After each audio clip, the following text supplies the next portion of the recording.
Bea Alonzo nakitaan ng bukol sa tiyan, netizen na alarma. Usap-usapan ngayon sa social media kung ano ang nakitang tila bukol sa bandang tiyan ng kapuso actress na si Bea Alonzo. Sa isa sa mga recent episodes ng Showbiz Updates ay napag-usapan nina OG at Suaz ang napansing bukol umano sa tiyan niya sa larawang kuha kasama ang co-actor na si Bianca Manalo.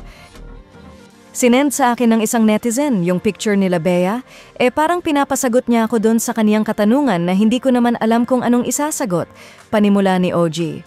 Sagot naman ni Mama Loy, ano bang tanong? Binasa naman ng talent manager ang natanggap na mensahe tungkol sa larawan ni Bea. Ito nga, Sir Ogie, ano po kaya yung nakabukol sa harap o gilid ni Bea? Alam mo sa totoo lang, baka ano lang yon, anggulo lang, baka nasinagan lang ng araw, saad naman ni OG. Chika naman ni Mama Loy, baka daw shadow lang lalo na't naka-bodycon dress si Bea.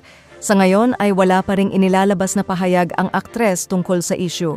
Samantala, trending naman ang last episode ng Widow's War na punagbibidahan nina Bea at Carla Abellana dahil sa green screen umanong background.